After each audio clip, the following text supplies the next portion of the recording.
Next है हमारा 1330 out of thin air, जिसका मतलब है अचानक प्रकट या गायब होना, शून्य से निकल जाना। आउट ऑफ थिन एयर का मतलब फ्रॉम और इनटू नथिंग, अपीयरिंग और disappearing suddenly. From into nothing, appearing और डिसअपीयरिंग सडनली। तो आउट ऑफ थिन एयर, इस मुहावरे की उत्पत्ति कहाँ से हुई है? इसकी शुरुआत मशहूर लेखक जो विलियम शेक्सपियर के नाटक है ना, द टेम्पेस्ट से हुई थी।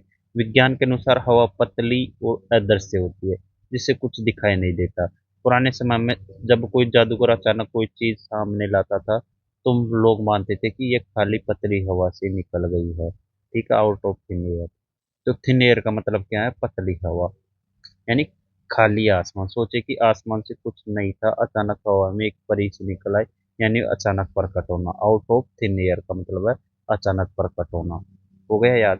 आउट ऑफ थिन एयर का मतलब है अचानक प्रकट होना। नेक्स्ट हमारा out of this world. Out of this world का मतलब क्या है? आउट ऑफ दिस वर्ल्ड का मतलब है एक्सट्रीमली गुड।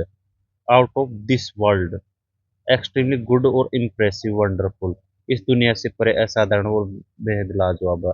उसे क्या बोलेंगे? उसे बोलेंगे आउट ऑफ दिस वर्ल्ड बोलेंगे। ठीक है, इसका मतलब क्या? यह मुहावरा 19वीं सदी की शुरुआत में लोकप्रिय हुआ, जब लोग किसी चीज को इस पृथ्वी की आम चीजों से बहुत बेहतर पाते थे, तो वे तुलना अंतरिक्ष या स्वर्ग की अलौकिक चीजों से करते थे। इसका मतलब है कि कोई चीज इतनी अच्छी है कि वह इस दुनिया की हो ही नहीं सकती। ठीक है, दिस वर्ल्ड का मतलब है यह दुनिया, जो इस दुनिया से बाहर की होगी वह जादुई और बेद लाजवाब होगी। इजी, ये याद हो गया होगा। नेक्स्ट है हमारा 1332 out of once year. Out of once year का मतलब क्या है? इसका मतलब है बेइज्जती या अचानक नौकरी जगह से निकालना। बेइज्जती से या अचानक नौकरी से निकाल देना। Out of once ear, to be dismissed या थ्रोन कर देना, थ्रोन आउट करना अब्रप्टली, अचानक से। स्पेशली इज डिसग्रेस, मतलब स्पेशली मतलब बेइज्जती में। ठीक है, आउट ऑफ वंस ईयर का मतलब क्या है? इसका मतलब है टू बी डिसमिस्ड और throw out abruptly, specially on disgrace. अभी इस मुहावरे का ओरिजिन देखो। यह मुहावरा 1900 के दशक में शुरुआत हुआ था। अमेरिका में जो मुक्केबाजी या हाथापाई की लड़ाई से आया है, जब किसी खिलाड़ी को इतनी बुरे तरह से मारा जाता था कि वह सीधे सिर या कान के बल जमीन पर गिरता था, तो खेल से बाहर कर दिया जाता था। बाद में इसका इस्तेमाल कंपनियों में सरकारी को बेइज्जत करके बाहर निकालने के लिए होने लगा। मतलब out of once year, out of once year का मतलब है, इसका मतलब क्या है? टू बी डिसमिस्ड और थ्रोन आउट अब्रप्टली। कहाँ से आया ये मुहावरा? 1910 की शुरुआत में अमेरिका में मुक्केबाजी से हाथापाई से आया। जब किसी खिलाड़ी को इतनी बुरी तरह मारा जाता था कि वो सीधे सिर या कान के बल जमीन पर गिरता था, तो उस खेल से बाहर कर दिया जाता था। तो वहीं से आया है। अब इसकी ट्रिक देखो। किसी को नौकरी से निकालते समय मालिक ने उसका कान पकड़कर बाहर फेंक दिया। वहीं से आउट ऑफ वंस ईयर, कान पकड़कर बाहर निकालना, मतलब कान के बल बाहर गिरना, यानी बेइज्जती से निकाल देना, कान पकड़कर निकालना। इसका मतलब है किसी को बेइज्जत करना। ओवर वंस हेड, ओवर या one's head, over one's head का मतलब सिर के ऊपर से गुजरना। समझ से too difficult for someone to understand over one's head, ये इजी है, सबको याद होगा। ठीक है, चलते इसके हमें ओरिजिन देखना हो तो आप देख लेना। नेक्स्ट हमारा over and above. Over and above का मतलब है के अतिरिक्त, के अतिरिक्त, के अलावा, जो है उससे भी ज्यादा। ओवर एंड अबोव का मतलब है इन एडिशन टू। क्या है? इन एडिशन टू, बिसाइड्स, के अलावा। ओवर एंड अबोव का मतलब यह है। यह मुहावरा कहाँ से आया? यह अंग्रेजी भाषा का एक बहुत ही पुराना मुहावरा है, जिसमें दो शब्द ओवर और अबोव, ओवर का मतलब ऊपर एंड अबोव का मतलब भी ऊपर है, एक साथ जोड़ा गया है ताकि बात पर ज्यादा जोर दिया जा सके। पुरानी व्यापारिक भाषा में जब किसी तय कीमत या सामान के ऊपर कुछ और भी दिया जाता था, तो उसे ओवर एंड अबोव, मतलब ऊपर ही ऊपर कहा जाता था।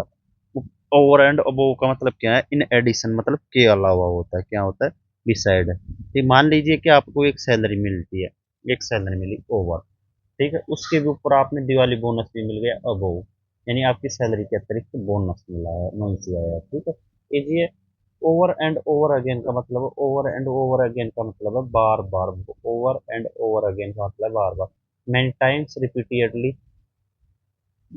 ओवर एंड ओवर अगेन का मतलब है many times repeatedly.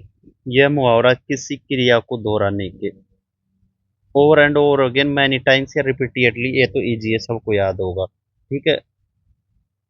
Over head and years, मतलब ओवर हेड एंड ईयर्स मतलब इसका मतलब पूरी तरह से डूबा हुआ प्यार में, कर्ज में, ओवर हेड इन ईयर।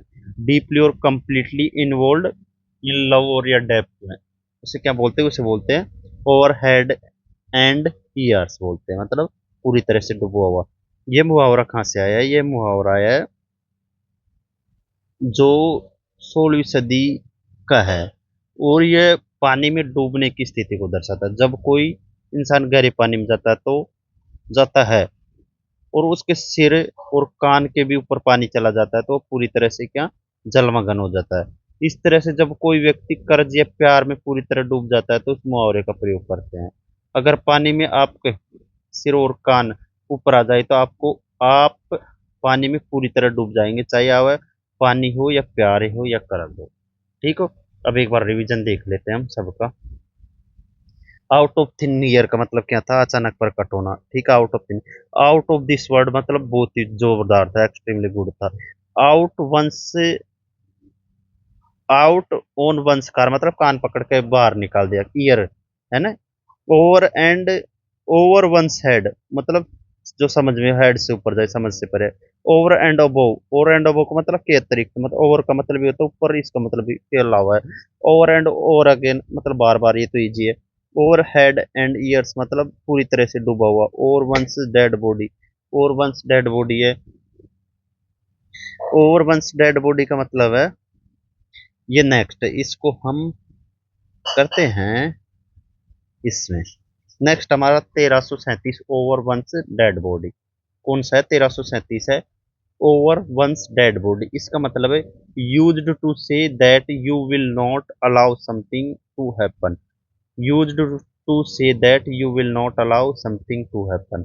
मेरी लाश पर से काम का कड़ा विरोध करना, मतलब ओवर वंस डेड बॉडी, इसका मतलब यूज टू से कहना कि you will not allow something to happen, इसका मतलब है तो मेरी लाश। ये मुहावरा कहाँ से आया, यह मुहावरा प्राचीन युद्धों और पारंपरिक कस्मों से आया। जब कोई सैनिक अपने देश से किले या किसी देश की रक्षा करता था तो वो कहता था कि दुश्मन अंदर तभी जा सकता है जब वह मुझे मार दे, यानी उसकी लाश से ऊपर गुजरे। वह किसी बात का विरोध करने का सबसे चरम तरीका था, ठीक है। फिल्मों का मशहूर डायलॉग याद करिए, यह है शादी होगी तो मेरी लाश पर से होगी, यानी मैं जीते जी इस काम का करोड़ों विरोध करता हूँ, ठीक है। इजी है, वैसे याद हो गया होगा। नेक्स्ट हमारा 1338, over the moon. Over the moon का मतलब होता है फूले न समाना, मतलब बहुत अत्यधिक खुश होना, एक्सट्रीमली हैप्पी होना, डिलाइटेड होना। ओवर द मून का मतलब है एक्सट्रीमली हैप्पी या डिलाइटेड मतलब person.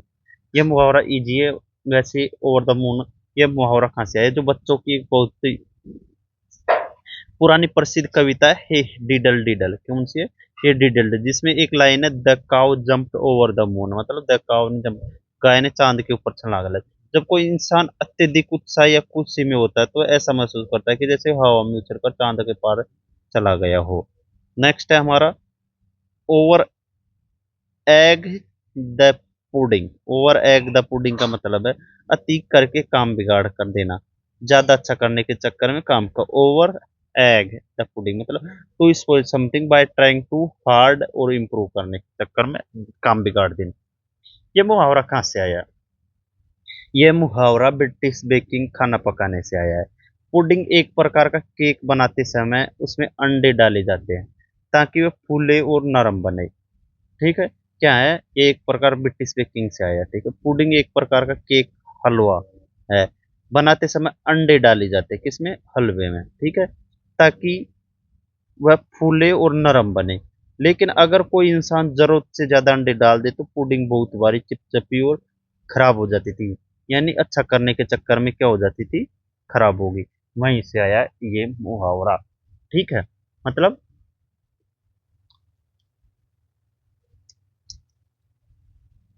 Over egg the pudding है ना, 1339 ही है। इसका मतलब है to spoil something by trying too hard to improve it.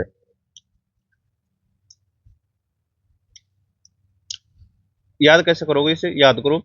Pudding मतलब होता है हलवे में। पुडिंग का मतलब भी क्या होता है, हलवे। पुडिंग का मतलब क्या होता है, हलवा। में जरूरत से ज्यादा अंडे डाल देंगे तो उसका स्वाद सुधरने की बजाय बिगड़ जाएगा, वहीं से आया। Next 1340, pacing up and down. Pacing up and down का मतलब है बेचैनी में इधर उधर टहलना, चहलकदमी करना। Walking nervously back and fourth in small area, उसे क्या बोलेंगे, पेसिंग अप एंड डाउन बोलेंगे। क्या बोलेंगे, पेसिंग अप एंड डाउन बोलेंगे। पेसिंग का अर्थ होता है कदमों को नापते हुए चलना। पेसिंग का अर्थ क्या होता है, कदमों को नापते हुए चलना।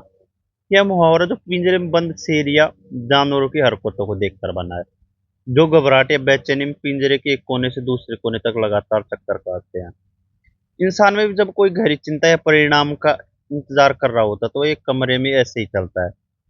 ठीक है, हो गया। पेसिंग का मतलब क्या होता है, पेसिंग का अर्थ होता है कदमों को नापते हुए चलना। क्या होता है, पेसिंग का अर्थ होता है कदमों को नापते हुए चलना ना, वहीं से आया है। ये याद हो गया होगा। नेक्स्ट है, जब परीक्षा का परिणाम आने वाला होता है तब हम एक ही जगह पर अप एंड डाउन करते हैं, मतलब आगे पीछे पैरेलल घूमते हैं, क्योंकि हम बेचैन होते हैं।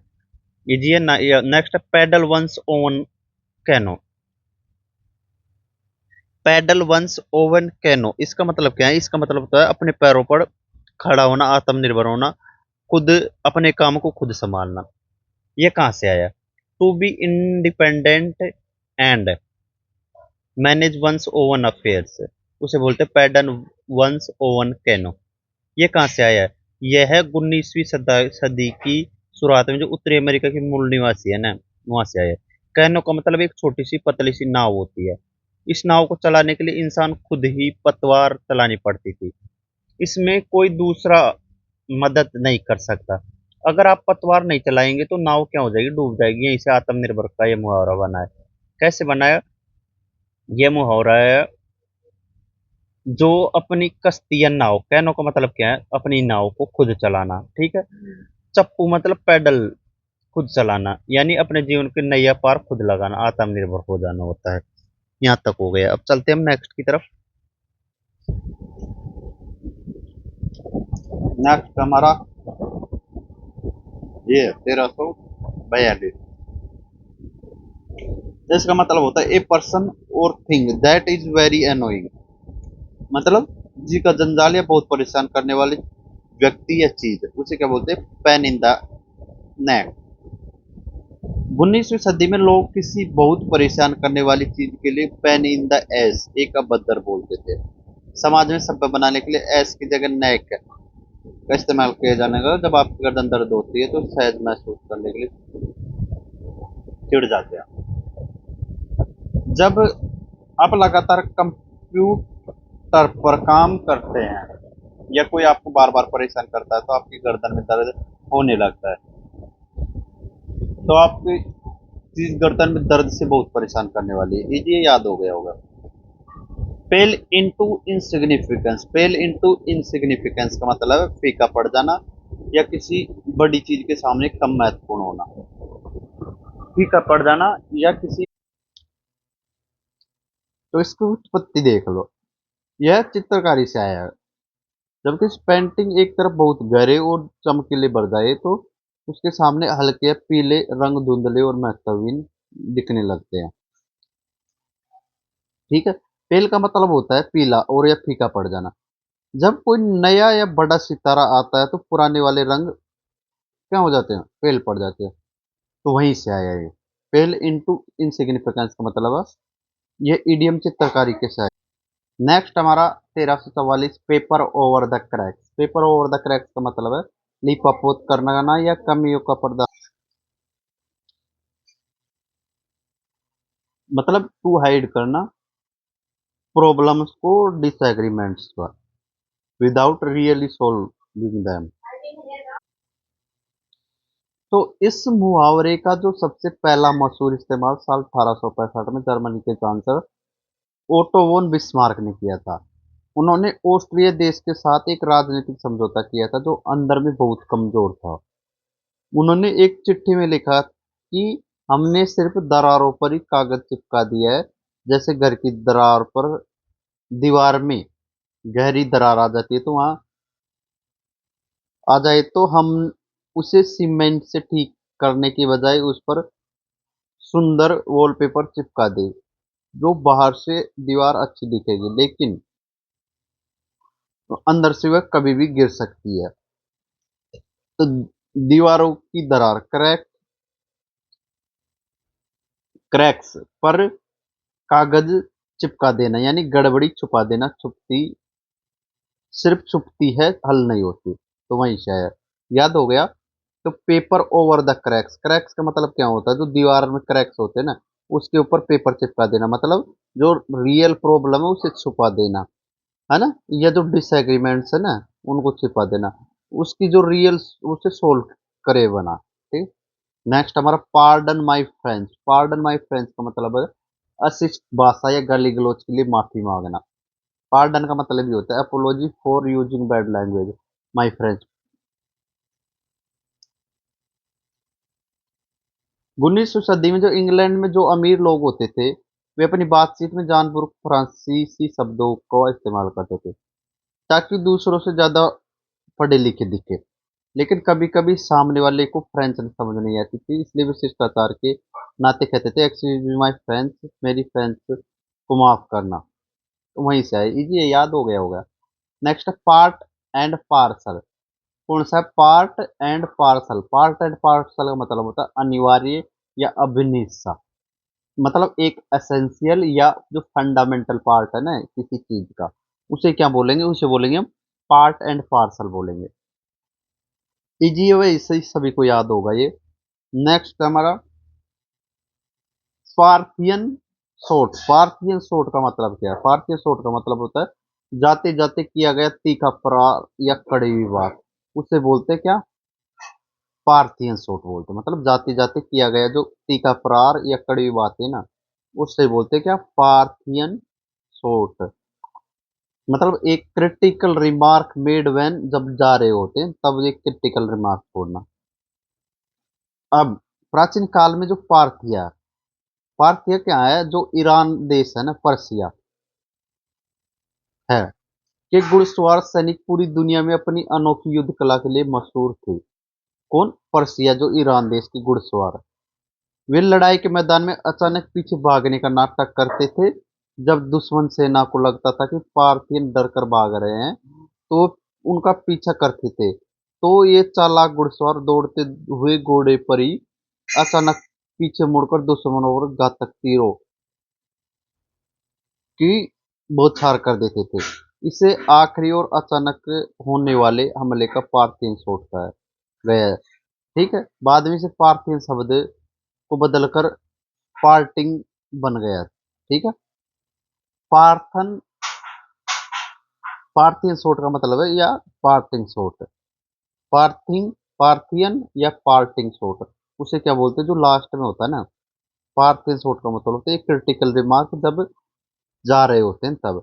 पार्ट एंड पार्सल का मतलब होता है महत्वपूर्ण अंग, फंडामेंटल किसी का।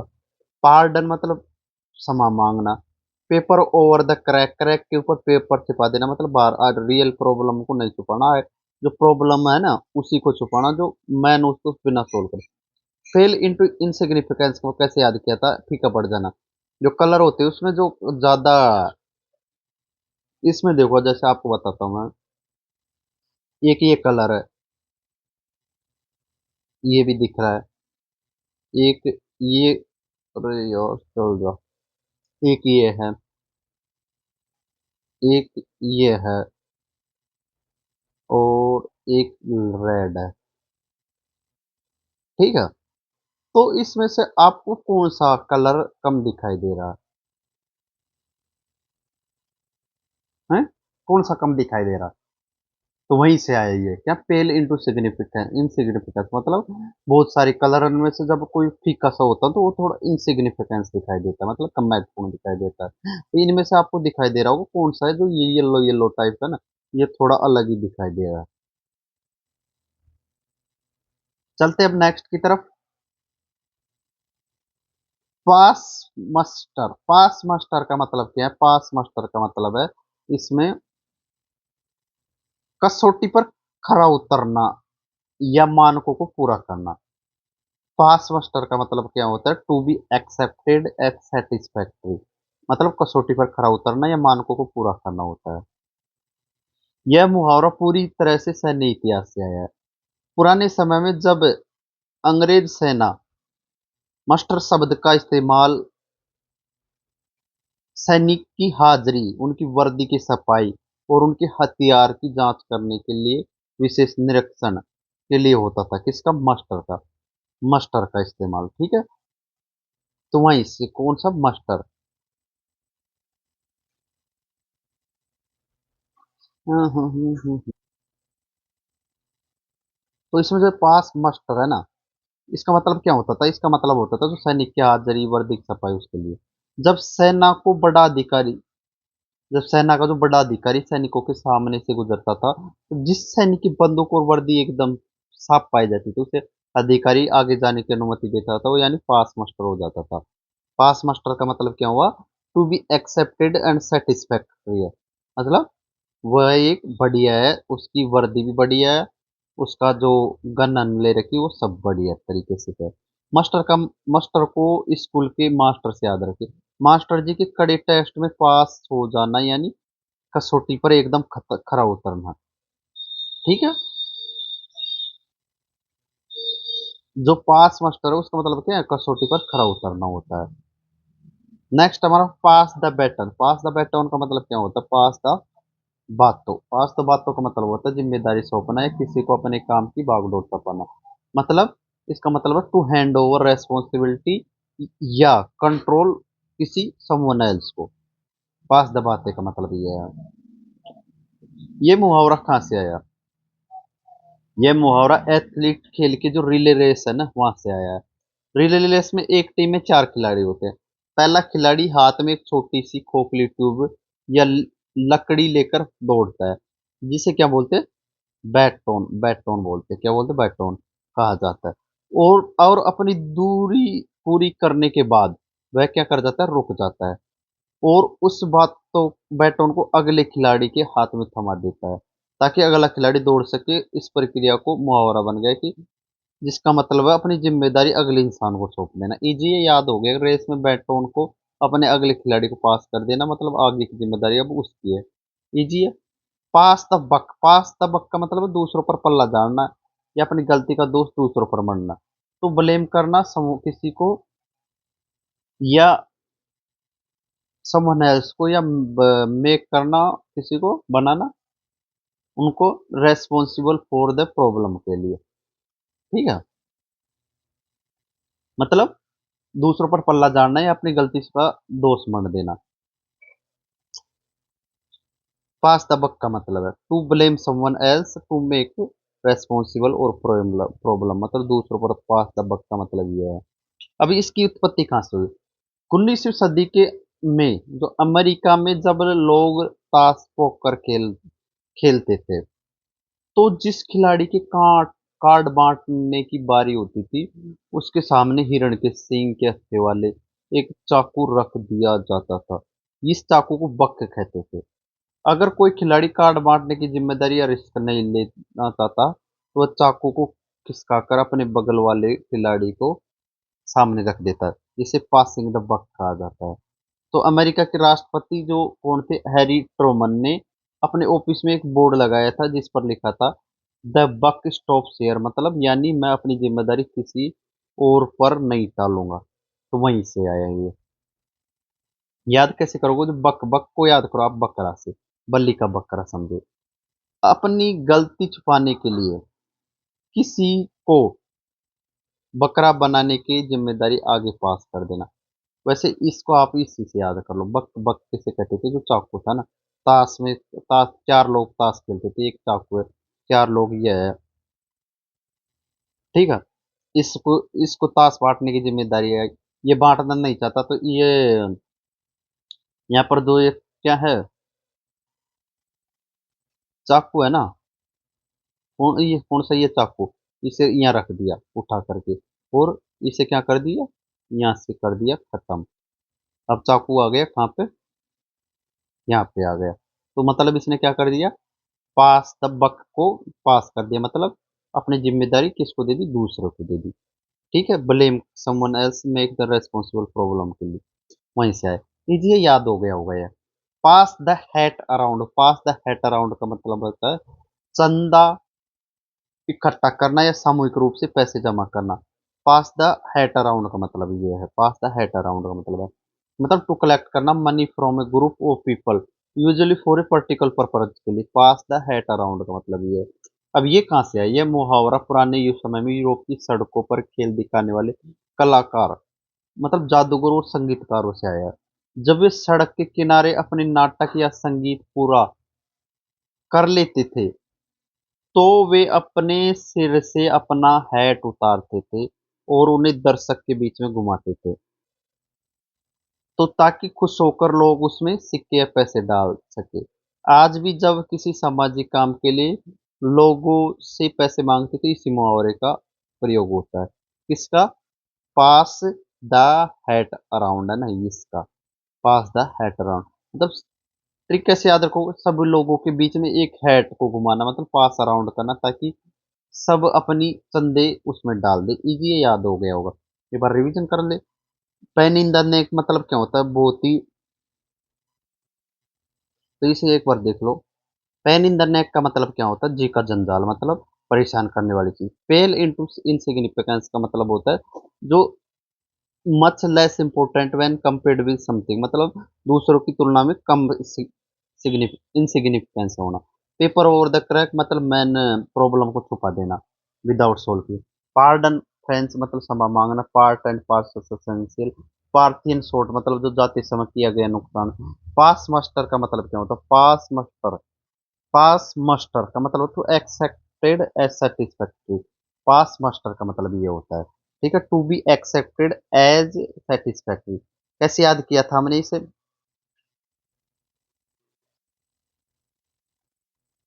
इसे याद किया था हमने।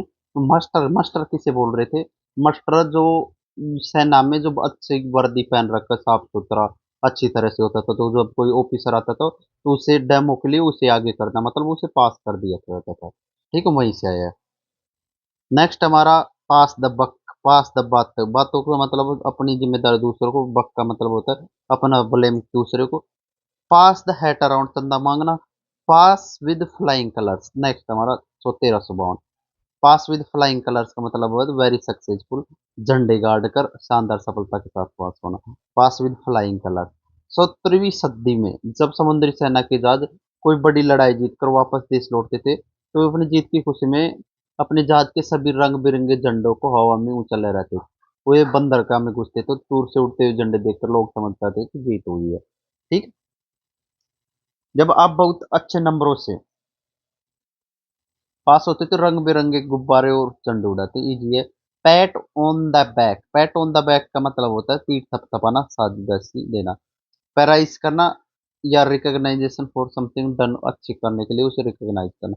पैट ऑन द बैक का मतलब ये है। कैसे याद करोगे, यह है इंसानी, इंसानों की एक बहुत ही पुरानी और प्राकृतिक आदत है। जब कोई बच्चा या बड़ा व्यक्ति अच्छा काम करता है, तो हम बिना कुछ बोले प्यार से उसकी पीठ पर थपकी, पैट देते, पैट, जिससे क्रिया सदस्य शाबाशी के प्रतीक माने जाते हैं। मतलब पैट का मतलब ही क्या होता है, पैट का मतलब होता है पीएटी, पैट का मतलब होता है शाबाशी देना। ठीक है, पैराइज करना, पैट, पैट का मतलब ये होता है। बैक, बैक का मतलब यानी पीठ पर थपकी देना, यानी सीधा मतलब होता है कि शाबाशी देना। नेक्स्ट हमारा पे हीड टू, पे हीड टू का मतलब क्या है, ध्यान देना। पे हीड टू का मतलब क्या है, ध्यान देना, मतलब to pay attention to something और to consider something carefully. Pay heed to. अब हीड का पुराना अर्थ है, जो पुरानी जर्मन भाषा जिसका अर्थ है कि सुरक्षा करना। हीड का मतलब क्या है, सुरक्षा करना या सावधानी कर रखना। पुराने समय में अपनी बुद्धि या ध्यान को एक कीमती धन माना जाता था, जिसे किसी जरूरी बात को समझने के लिए पे करना पड़ता था। इसी ध्यान से पे हीड कहा जाने लगा। पे हीड का मतलब क्या था? To pay attention to something, to consider something carefully, मतलब ध्यान देना। चलते हैं हम नेक्स्ट की तरफ। नेक्स्ट हमारा 1355 पे लिप सर्विस, जिसका मतलब होता है खोखला वादा, केवल होठों से समर्थ जताना, काम से नहीं। मतलब कहना कि तुम्हें सपोर्ट करता हूँ without actually doing anything to help, मतलब ऊपर से कहना पर सपोर्ट नहीं करना, ओरिजिनल तरीके से ये है। इसका जो ईडीएम है ना ये, इसका मूल इतिहास धार्मिक मध्यकाल में के अनुसार, द ईडीएम के अनुसार बाइबल में उन लोगों का जिक्र है जो सिर्फ अपने होठों से भगवान की प्रार्थना करते थे, लेकिन अपने दिल में सच्ची श्रद्धा नहीं होती थी। तो वहीं से आए, ये राजनीति में भी आ गया, ठीक है। याद करने की ट्रिक, लिप मतलब होठ, जो व्यक्ति सिर्फ अपने होठ से हाँ करे, हाथ पैर हिलाकर काम हो काम न करे। Pay off old scores, pay off old scores का मतलब होता है पुराना हिसाब चुकता करना, to take revenge for past wrong और इंजरीज, इसका मतलब ये है। पुराने समय में जब लोग दुकान या शराब खाने से उधार लेते थे, तो दुकानदार एक लकड़ी बोर्ड या दीवार पर उनके नाम के आगे कट का निशान, मतलब स्कोर बना देते थे। जब कोई अपना कर्ज चुकाकर उस निशान को मिटाता था तो उसे पे ऑफ स्कोर्स कहते थे। कि धीरे धीरे इसका इस्तेमाल पुरानी दुश्मनी और बदला लेने के लिए भी होने लगा है, ठीक है। नेक्स्ट है हमारा पे ऑन द नेल। पे ऑन द नेल का मतलब वो क्या होता है? नगद और तुरंत भुगतान करना, टू पे इमीडिएटली एंड इन फुल। पे ऑन द नेल का मतलब ये है। मध्यकाल ब्रिटेन में जैसे ब्रिस्टल और लिवरपूल के बाजारों में खंबे बने होते थे, जिनके ऊपर ऊपरी हिस्से चपटे और तांबे या पीतल के होते थे, जिन्हें नेल्स कहते हैं। क्या कहते हैं? जिन्हें नेल्स कहते हैं, मतलब कील जैसे खंबे। नेल्स को क्या कहते थे? कील जैसे खंबे। जब कोई सौदा तय होता था तो खरीदार को उसी नेल के ऊपर तुरंत नगद पैसे रखने होते थे, ताकि विक्रेता देख सके कि पैसे नकली है या नहीं। नकली है, नहीं है, नकली तो नहीं है। वहां से नैल का मतलब क्या होता है? नैल का मतलब होता है नाखून। जैसे ही दुकानदार सामने दे तो उसे नाखून के पास तुरंत पैसे निकाल कर दे, ठीक है। तो वहीं से है पे ऑन द नेल। पे ऑन द नेल का मतलब क्या होता है? नेल का मतलब होता है नाखून, ठीक है। और नेल्स, नेल्स का मतलब क्या होता है? जो कील थी ना, जो खंबे के ऊपर कील होते तो वहां पर खड़े होते थे, तो वो तो पैसे थे तो वहीं तुरंत दे देते थे। वहीं से आए। नेक्स्ट है 1358 पे थ्रू द नोज, मतलब बारीक की मत देना। पे थ्रू द नोज का मतलब to pay much more than something is worth. 9वीं शताब्दी में जब डेनिस लोग ने आयरलैंड पर हमला किया था, तो उन्होंने वहां के लोगों पर एक भारी कर लगाए थे, जिसे नोज टैक्स कहते हैं, कहा जाता था। जो आयरिश व्यक्ति यह टैक्स दे नहीं पाता था, सजा के तौर पर उसकी नाक काट या चीर दी जाती थी, इसलिए अत्यधिक पैसे को नाक के जरिए भुगतान करने कहा जाने लगा। पेल मेल का मतलब क्या होता है? पेल मेल का मतलब अस्त व्यस्त अव्यवस्थित तरीके से, अफरा तफरी, इन ए कंफ्यूज और डिसऑर्डरली वे एस्टली। यह पुराने फ्रांसीसी शब्द पेल मेल से आया है। इसमें जो पेल शब्द होता है कुदाल, और मेल एक शब्द होता है मिलना या भीड़। जब युद्ध में सैनिक बिना किसी नियम या कर्म के आपस में बुरी तरह से गुत्थम गुत्था हो जाते थे, तो अराजकता की स्थिति में पेल मेल कहा जाता था। पेल मेल का मतलब होता है अराजकता। पेल मेल को पढ़े, जब सब लोग एक दूसरे को पेलते हुए मेल की मिलने की कोशिश करते हैं, तो वहां भारी भीड़ और अफरा तफरी मच जाती है। नेक्स्ट हमारा पेनलॉफ वेब। पेनेलोप्स वेब। पेनेलोप्स वेब का मतलब होता है अंतहीन कार्य, कभी न खत्म होने वाला काम, मतलब a task that is never completed, something that must be done again and again, उसे क्या बोलेंगे? पेलेनोप्स वेब, मतलब अंतहीन कार्य। ये ग्रीक की जो पौराणिक कथा है ना, होमर्स ओडिसी है। पेनेलोप एक राजा ओडियस की पत्नी थी। कौन थी? पेनेलोप एक राजा ओडियस की पत्नी थी। जब ओडिसियस युद्ध में लापता हो गया, तो कई पुरुषों ने पेनेलोप पर शादी का दबाव बनाया। पेनेलोप ने चाल चली कि वह तब शादी करेगी जब वह अपने ससुर के लिए एक कफन बुन लेगी। तो वह दिन भर कपड़ा बुनती थी और रात को गुपचुप तरीके से वापस उधेड़ देती थी, ताकि काम कभी खत्म ना हो। तो वहीं से आया है ये। क्या? Pen Penelope web, Penelope web को कैसे याद किया? पेनेलोप वेब एक कौन थी? रानी थी। तो उसका हस्बैंड क्या हो गया था? युद्ध में कहीं गायब हो गया था। तो उससे बहुत सारे लोग क्या दबाव बनाने लगे कि मेरे से शादी कर। अब वो तो शादी नहीं करती, तो वो तो उसने एक तरकीब बनाई कि मैं एक क्या अपने ससुर के लिए एक कपड़ा वेब बुनूंगी। ठीक है, तो वो दिन में तो सारे दिन भर बुनती और रात को उसे वापस खत्म कर देती। तो इसी तरह मतलब वह दिन रात बुनती गुप चुप तरीके से और वापस से, ताकि काम कभी खत्म ही ना होता था। तो वहीं से है इजी, ये याद हो गया होगा। पेनेलोप नाम की लड़की कपड़ा बुनती और रात में। Easy. Perfect storm, perfect storm होता है अत्यंत प्रतिकूल परिस्थिति, मुसीबतों का एक साथ आ जाना। परफेक्ट स्टॉर्म का मतलब ये है, मतलब ये सिचुएशन जहाँ पर several bad things happen at once, creating a very difficult situation, उसे क्या बोलते हैं? परफेक्ट स्टॉर्म बोलते हैं। कैसे है? ये मौसम विज्ञान से आया है। जब कई अलग अलग दिशाओं से खराब मौसम आए और हवा का दबाव एक ही जगह पर आकर मिल जाते हैं, तो वह एक भयंकर और विनाशकारी तूफान का रूप ले लेता है। इसे क्या बोलते हैं? परफेक्ट स्टॉर्म बोलते हैं। क्या? परफेक्ट स्टॉर्म क्या है? ये कई अलग अलग दिशाओं से खराब मौसम हवाएं, हवा का दबाव एक ही जगह आकर मिलते हैं, तो उसे भयंकर विनाशकारी तूफान कहते हैं। Next, pick to pieces, pick to pieces. Pick to pieces का मतलब होता है धज्जियां उड़ाना, कड़ी आलोचना करना, मतलब क्रिटिसाइज करना किसी चीज को या किसी आदमी को। वेरी सेवरली मतलब बहुत ही गंभीर तरीके से। Pick to pieces, pick to pieces का मतलब ये है, यह मुहावरा जंगली जानवरों या शिकारियों से आया है। जब कोई शिकारी जानवर अपनी शिकारी को पकड़कर उसके छोटे छोटे टुकड़े कर देता था, तो उसे टीयर टू पीसेज कहते थे। बातचीत में इसका मतलब किसी के काम या टुकड़ों टुकड़े करना, यानी कमियां उसकी कमियां निकालना हो गया, तो वहीं से है। कौन सा? Pick to pieces, pick to pieces का मतलब होता है क्रिटिसाइज समथिंग वेरी सेवरली तरीके, बहुत गंभीर तरीके से। तो किसी के लिखे हुए निबंध या पेपर को फाड़ कर देना, यानी बुरी तरह आलोचना कर देना, वहीं से आया। नेक्स्ट हमारा पिक एक प्लूरल, पिक पिक एक प्लूरल, क्वारल, पिक एक क्वारेल, क्वारेल का मतलब क्या होता है? झगड़ा होता है। ठीक है, मतलब टू डेलिबरेटली स्टार्ट करना एक आर्गुमेंट किसी के साथ झगड़ा मोल लेना। इसमें पिक शब्द का इस्तेमाल किसी चीज को चुनने से ढूंढने के लिए किया जाता है। जब कोई व्यक्ति शांत माहौल में जानबूझकर किसी ऐसे मुद्दे ढूंढता है जिससे सामने वाला गुस्सा हो जाए, तो उसे क्या बोलते हैं? पिक द क्यूरल बोलते हैं। ये याद हो गया होगा ये तो। Pick the choose, pick and choose मतलब चुन चुन कर लेना, पिक करना एंड चूज करना, चुन चुन कर लेना अपनी पसंद के अनुसार करना। To select only the things you want from a large group, यह मुहावरा बाजार से है। जब टोकरियों में बहुत सारे फल सब्जियां रखी होती थी, तो ग्राहक क्या करते थे? हर एक पीस को ध्यान से उठाता, पिक करता और उसकी जांच करता, फिर बेहतरीन वाले को चुनता है।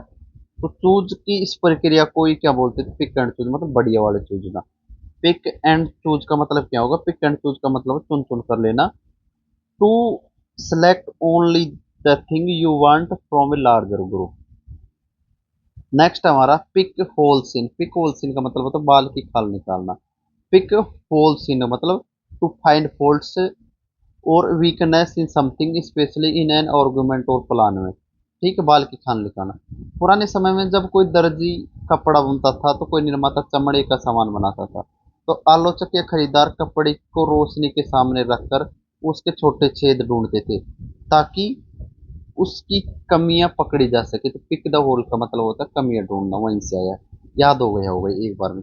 Pick someone's pocket, pick someone's pocket का मतलब तो ये तो इजी है, जेब काटना मतलब चोरी करना किसी की पॉकेट से विदाउट देम नोटिस, जो उसे नोटिस नहीं करना।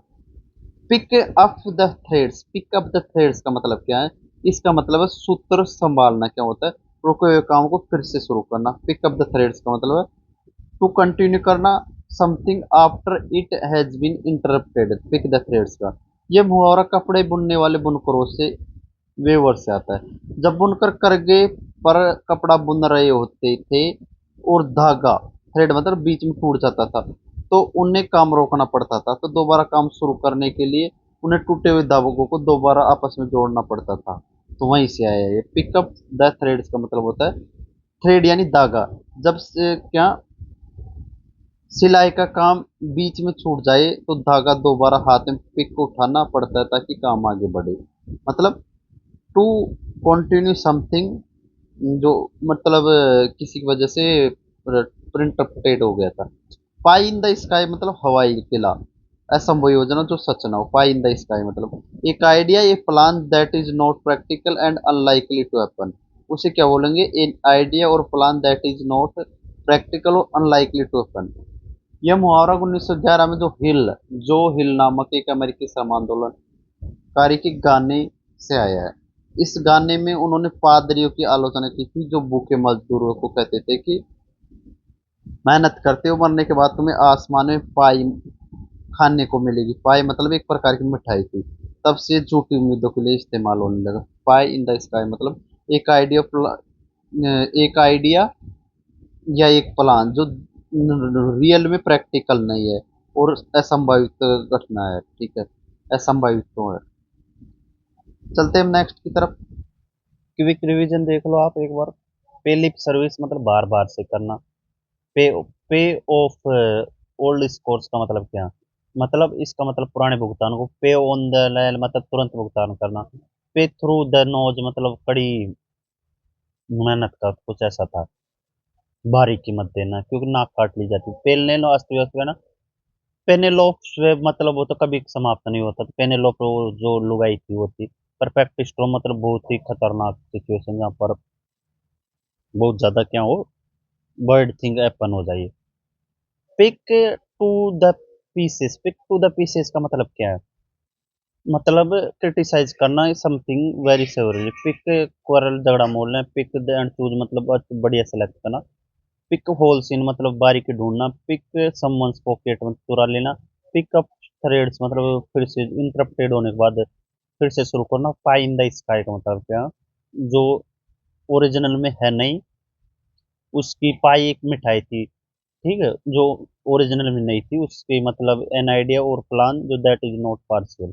चलते नेक्स्ट की तरफ। जो नेक्स्ट हमारा पिजन होल का मतलब होता है सीमित श्रेणी में बांध देना, ठप्पा लगा देना। to put someone or something into a category that is too narrow or simple।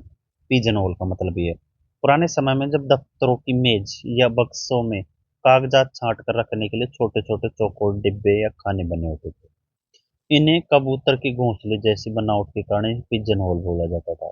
कि बाद में जब लोग किसी इंसान या विचार को बिना सोचे समझे किसी एक संकुचित कैटेगरी में डाल देना, तो इसे पिजन होल करना कहा गया है। पिजन होल का मतलब क्या है? To put someone something into a category that is too narrow simple. Next है हमारा याद करने की ट्रिक क्या है इसको याद कर। कल्पना कीजिए कि आप एक कबूतर और एक छोटे से डिब्बे में जबरदस्ती बंद कर रहे हैं। यानी आपने उसे एक बहुत ही छोटी और सीमित जगह में बांध दिया है। ठीक है, इजी है, याद हो गया होगा। नेक्स्ट हमारा पिन मनी। पिन मनी का मतलब होता है जेब खर्च होता है। पिन मनी मतलब होता है जेब खर्च, छोटी मोटी राशि। ए स्मॉल अमाउंट ऑफ मनी का जो पर्सनल यूज किया जाता है। 14वीं 15वीं शताब्दी में जो कपड़ों के आपस में जोड़ने वाली पिन बहुत महंगी होती थी। पति अपनी पत्नियों को कपड़ा के लिए पिन खरीदने के लिए अलग से कुछ पैसे देते थे। बाद में जब पिन बहुत सस्ती होगी, जब भी इस शब्द का इस्तेमाल महिला या बच्चे के छोटे मोटे निजी खर्चों पॉकेट मनी के लिए किया जाने लगा। पिन मनी मतलब पिन के लिए जो पैसे थे। ठीक है, इजी याद हो गया होगा। नेक्स्ट है पाइप ड्रीम। पाइप ड्रीम मतलब होता है ख्याली पुलाव पकाना, असंभव करना। ये होप और plan that is impossible to achieve होना। याद कैसे करोगे? ये मुहावरा 19वीं शताब्दी के अंत में जो अफीम के अड्डे मतलब अफीम के अड्डे से आया। लोग पाइप के जरिए अफीम का धुआं खींचते थे। अफीम के नशे में उन्हें ऐसी अजीब और जादुई चीजें दिखाई देती थी जो सच में नहीं हो सकती थी। ठीक है, तो इस धुएं वाले पाइप से देखे गए असंभव सपनों को पाइप ड्रीम कहा गया। पाइप ड्रीम किसे कहा गया?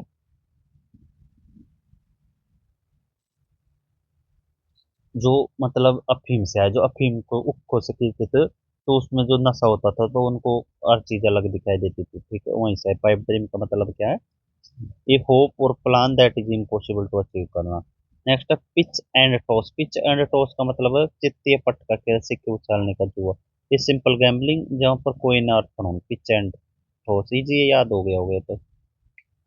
प्लेन एज ए डे, मतलब प्लेन एज डे का मतलब, प्लेन एज डे का मतलब होता है दिन की तरह साफ, बिल्कुल स्पष्ट। Very obvious and easy to see, देखने के लिए और अंडरस्टैंड समझने के लिए। ठीक है, कैसे याद करोगे? यह मुहावरा सदी पुराना है, तो इसका उल्लेख प्राचीन साहित्य में मिलता है कि रात के अंधेरे में धुंधली और छुपी होती है, लेकिन दिन जैसे दिन में उजाला होता है, सब कुछ बिल्कुल साफ देखने लगता है। तो वहीं से आया। तो डे का में उजाले में हर चीज बिल्कुल साफ दिखती है, तो वहीं से है प्लेन एज डे, मतलब बिल्कुल clear. Play a joke, play a joke का मतलब क्या होता है? मजाक करना। प्ले ए जोक का मतलब टू टेक समवन और डू समथिंग फनी और टू अम्यूज योरसेल्फ, मतलब शरारत करना। इस मुहावरे का इतिहास साधारण अंग्रेजी भाषा के विकास से जुड़ा है। यहाँ प्ले का मतलब है कोई खेल से खेलना नहीं, बल्कि किसी हरकत को अंजाम देना है। जब आप अपने मनोरंजन के लिए किसी के साथ कोई मजेदार या हल्की शरारत करते हैं, तो उसे प्ले जोक कहा जाता है। क्या कहा जाता है? Play joke. इजी, ये याद हो गया होगा। Play devil's advocate. Play devil's advocate का मतलब क्या है? To argue against something even if you are agree with it, to test strength और एग्रीमेंट, मतलब विपरीत का पक्ष रखना, बहस के लिए उल्टा तर्क देना। प्ले डेविल्स एडवोकेट का मतलब है to argue against something even if you agree with it, to test the strength of the argument है। यह रोमन के कैथोलिक चर्च की एक पुरानी परंपरा से है। जब चर्च में किसी मृत व्यक्ति या संत घोषित किया जाना होता था, तो चर्च का एक अधिकारी नियुक्त किया जाता था, जिसे एडवोकेट दी बोली, मतलब डेविल्स एडवोकेट या शैतान का वकील कहा जाता था। इस व्यक्ति का काम उस भावी संत की कमियां ढूंढना और उसके खिलाफ तर्क देना था, ताकि ये पक्का हो सके कि वह व्यक्ति सचमुच संत बनने लायक है या नहीं। ये याद हो गया होगा। Next, play ducks and drakes. Play ducks and drakes का मतलब होता है पानी, पैसा पानी की तरह बहाना, लापरवाही से खर्च करना। प्ले डक्स एंड ड्रैग्स का मतलब है, प्ले डक्स एंड ड्रैग्स का मतलब ये है। प्ले डक्स एंड ड्रैग्स का मतलब क्या है? Drakes, ducks and drakes England का एक पारंपरिक खेल है, जिसमें नदी या तालाब की पानी की सतह पर चपटे पत्थर को इस तरह फेंका जाता है कि वे पानी पर तैरते हुए टप्पा खाते हुए आगे बढ़े। क्योंकि इस खेल में पत्थरों की लापरवाही से पानी में फेंक दिया जाता है, तो वे दोबारा वापस नहीं मिलते, इसलिए पैसों को पानी की तरह बर्बाद करने को प्ले डक्स एंड ड्रग्स कहा जाने लगा। Next 1377, play fast and loose. Play fast and loose का मतलब होता है बेईमानी या लापरवाही से काम करना, नियमों की परवाह न करना। To behave in a careless और डिसीटफुल और इररेस्पॉन्सिबल वे। यह मुहावरा कहाँ से आया? जो 16वीं सदी की एक प्रसिद्ध मेले के खेल से आया। इसमें एक रस्सी या बेल्ट को इस तरह मोड़ा जाता था कि देखने वालों को लगता था कि वे छड़ी से कस सकते हैं, फाड़ सकते हैं, लेकिन दुकानदार चालाकी से खींचकर उसे ढीला कर देता था।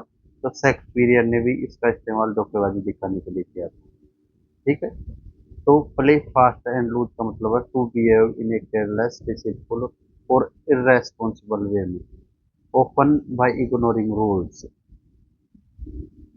जो व्यक्ति कभी बात को फास्ट करे और तुरंत लूज कर दे, फास्ट कर कर पक्का करे और तुरंत लूज कर दे, तो भरोसेमंद नहीं है। इजी, ये याद हो गया। Play for time. Play for time का मतलब है टाल मटोल करना, समय खींचना। इजी, ये याद होगा आपको। प्ले गूजबेरी मतलब कबाब में हड्डी बनना, दो प्रेमियों के बीच तीसरा व्यक्ति। प्ले गूजबेरी का मतलब है to be an unwanted third person with a couple who want to be alone. 19वीं सदी में जो इंग्लैंड में हवाई जोड़ों का अकेले मिलना मना था, इसलिए उनके साथ एक बुजुर्ग महिला चैपरॉन भेजी जाती थी। वह महिला जोड़े को प्राइवेसी देने के लिए पास के बगीचे में जाकर गूजबेरी, करौंदा या रसबेरी जैसे फल तोड़ने का नाटक करती थी, ताकि वे व्यस्त दिखे।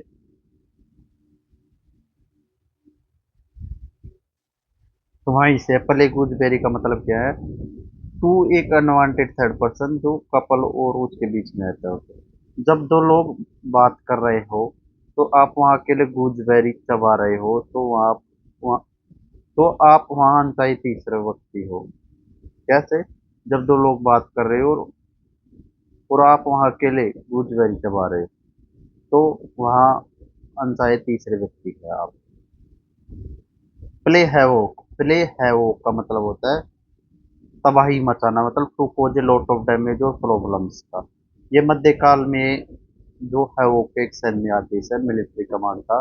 जब कोई राजा अपनी सेना को चिल्लाकर कहता था है वो, तो इसका मतलब होता था कि सैनिक को पूरी छूट है कि वे दुश्मन के शहर को लूट ले और आग लगा दे और पूरी तरह से तबाह कर दे। वहीं से आया है वो का मतलब है to cause a lot of damage और प्रॉब्लम्स का। है वो हवा का जोखा तूफान समझे, है वो को क्या समझे, हवा का जोखा और तूफान। तूफान जब आता है तो सब कुछ तहस नहस कर देता है, वहीं से है।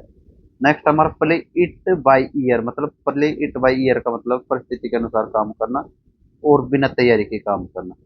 To decide what to do as a situation develops rather than planning in advance.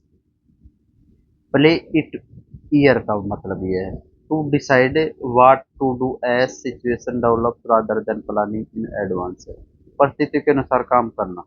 यह मुहावरा म्यूजिक की दुनिया से आया है।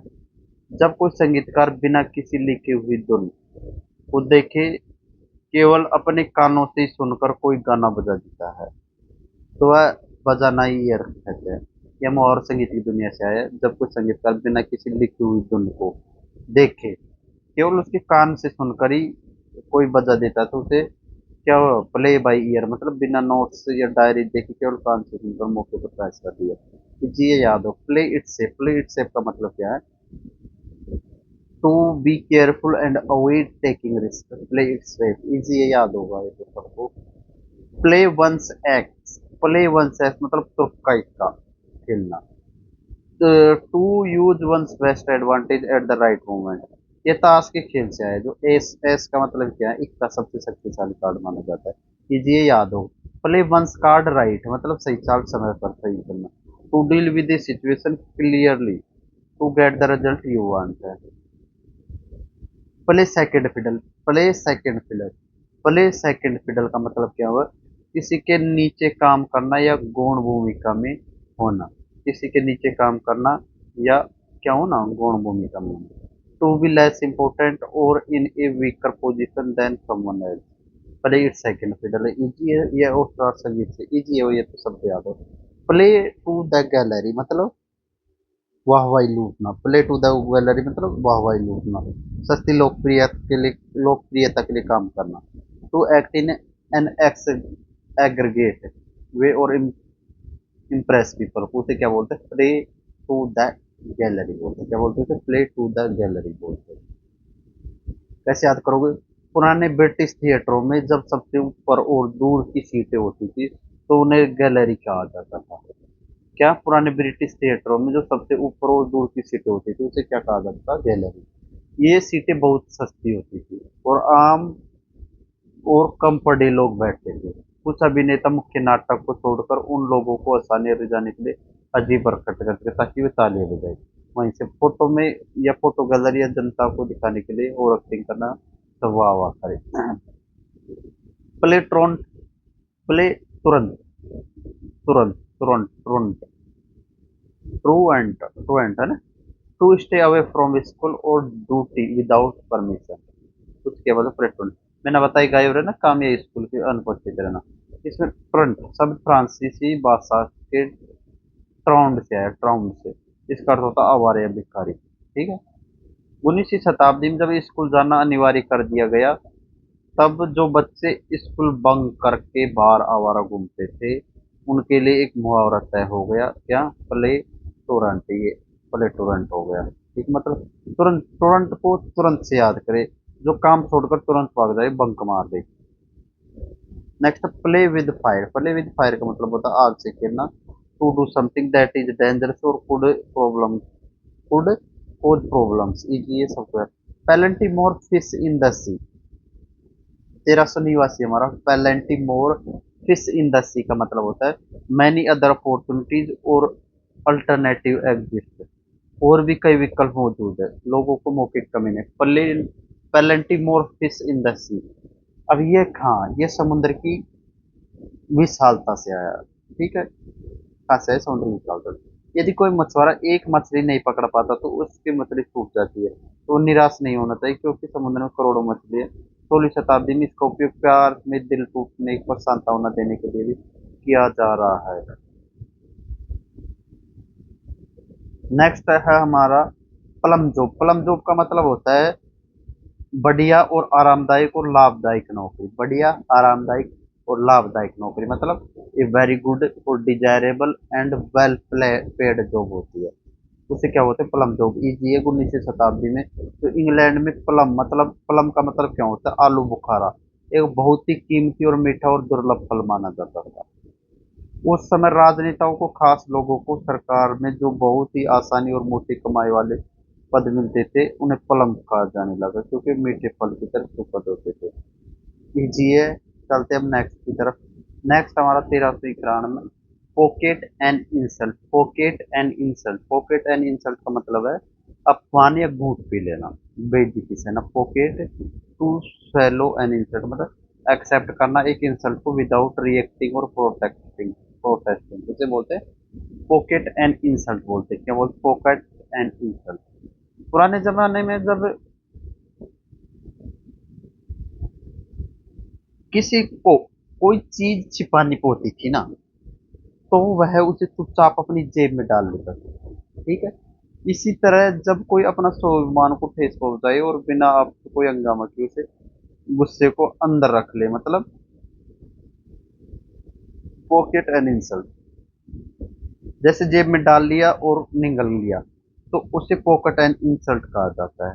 ट्रिक कैसे है? सोचिए, अगर सोचे कि किसी ने आपको गाली दी और उस आपने उस गाली को हाथ में पकड़कर चुपचाप अपनी जेब में रख लिया, यानी कोई बदला नहीं लिया। पॉकेट इन एन इंसल्ट वही है। Next point blank. Point blank का मतलब क्या? पॉइंट ब्लैंक का मतलब है सीधे तौर पर, साफ साफ कहना। वेरी डायरेक्टली और फॉर में very close distance, point blank का मतलब ये है। यह शब्द तीरंदाजी और बंदूकबाजी से आया है। पुराने समय में जो निशाने बिल्कुल बीच वाले सफेद हिस्से को फ्रांसीसी भाषा में क्या बोला जाता था? ब्लैंक बोला जाता था, ब्लैंक, सफेद कहा जाता था। तो जब कोई बिल्कुल सामने खड़े होकर सीधे सफेद बिंदु पर निशाने लगाते थे तो जहाँ तीर सीधा जाता था उसे पॉइंट ब्लैंक कहते थे, पॉइंट ब्लैंक। पॉइंट ब्लैंक का मतलब क्या होता है? तो यह सब तीरंदाजी और बंदूकबाजी से आया है। पुराने समय में जब निशाने के बिल्कुल बीच वाले सफेद हिस्से को फ्रांसीसी भाषा में क्या बोलते थे? तो बीच वाला बिल्कुल ये सफेद हिस्सा होता था ना, इसे फ्रांसीसी भाषा में ब्लैंक कहा जाता था, ठीक है। जब कोई बिल्कुल सामने खड़े होकर सीधे तौर पर सफेद बिंदु से निशाना लगाता जहाँ की तीर सीधा जाता तो उसे पॉइंट ब्लैंक कहा जाता है। नेक्स्ट है पोक वंस नोज। पोक वंस नोज का मतलब होता है टांग अड़ाना, दूसरों के मामले में दखल देना। पोक वंस नोज का मतलब टू इंटरफेयर करना इन अदर पीपल के बिजनेस में। पोक वंस नोज इनका मतलब ये है। यह मुहावरा जो कुत्ते या जानवरों की आदत से आया है। कहाँ से आए हैं? कुत्ते और जानवरों की आदत से। जानवर हर नई दूसरी चीज को जानने के लिए अपनी नाक उसमें घुसाकर सूंघने लगते हैं। इंसानों में जब कोई दूसरों की निजी बातों को जानने के लिए जरूरत से ज्यादा उत्सुक होते हैं उसे नाक घुसाना कहा जाता है। मतलब नाक घुसाने का मतलब क्या है? नाक घुसाने का मतलब है कोई दूसरा व्यक्ति अपनी नाक नोज को आपके पर्सनल, पोक का मतलब घुसा रहा है पर्सनल डिब्बे में, वहीं से आया। नेक्स्ट हमारा पोल सपाट। पोल सपाट, पोल सपाट का मतलब क्या है? जमीन आसमान का फर्क होना। पोल सपाट का मतलब है जमीन आसमान का फर्क होना। Completely different in views, opinions और सिचुएशन में, उसे बोलते हैं पोल सपाट। हमारी पृथ्वी के दो छोर है, उत्तरी ध्रुव और नॉर्थ पोल, ठीक है, और दक्षिणी साउथ पोल। ये दोनों ध्रुव पोल से एक दूसरे से सबसे ज्यादा दूरी पर है। जब दो लोगों के विचार या स्वभाव इतने अलग है कि उन्हें उत्तरी और दक्षिणी ध्रुव की दूरी इस मुहावरे का मतलब होता है। तो पोल सपाट मतलब, पोल सपाट का मतलब होता है completely different in views, opinions in situation. Pope तक, तो पोल्स याद रखिए, पृथ्वी के दो वो ध्रुव है जो एक दूसरे से बहुत दूर और अलग है, वहीं से आया है। पोप द क्वेश्चन का मतलब है हाथ मांगना। पोप द क्वेश्चन का मतलब क्या है? कोई पोप द क्वेश्चन का हाथ मांगना, शादी का प्रस्ताव रखना। To ask someone to marry you, इसका मतलब ये है। पोप, पोप का मतलब क्या होता है? अचानक तड़प भड़क के साथ कोई बात रखना। 18वीं शताब्दी के आसपास इंग्लैंड में जब कोई लड़का अचानक किसी लड़की के सामने शादी का सबसे बड़ा सवाल द क्वेश्चन रख देता था, तो उसे पोप द क्वेश्चन कहा जाता था। क्या? Pope the question, pope the question, pope the question. थोड़ी डिटेल में ऐसे ही है, मतलब पोप कौन? शादी का प्रस्ताव देते समय जब लड़का अचानक घुटने पर बैठकर अंगूठी डिब्बा पोप झटके से खोलना पड़ता है तो सवाल पूछता है। शादी का प्रस्ताव देते समय लड़का अचानक घुटनों पर बैठकर अंगूठी का डिब्बा, उसे क्या बोलते हैं? डिब्बे को पोप झटके से खोलता है तो वहीं से है। पोप द क्वेश्चन का मतलब to ask someone to marry. Next है हमारा potluck dinner. Potluck dinner, potluck dinner का मतलब होता है सामूहिक भोजन, जहाँ पर सब अपनी पसंद का खाना लाते हैं।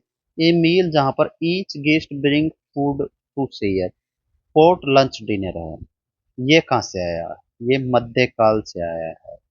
जब घर पर अचानक कोई मेहमान आ जाता था तो बर्तन में जो कुछ भी बचा कुचा खाना भाग्य में उपलब्ध होता था तो वही मेहमान को परोस दिया जाता था। समय के साथ इसका मतलब बदल गया। इसका मतलब ऐसी पार्टी से है जहाँ हर कोई अपने भाग्य पसंद का खाने बना कर लाता है, सब मिलकर खाते हैं। पोट, पोट का मतलब क्या है? बर्तन। और लक का मतलब यानी भाग्य। हर कोई अपने भाग्य से बर्तन में खाना भर कर लाता है, उसे ही क्या बोलते हैं? दावत कहते हैं। इजी है, याद हो गया होगा। Pound of fresh, pound of fresh का मतलब, नेक्स्ट साथ pound of flash. Pound of flesh का मतलब क्या है?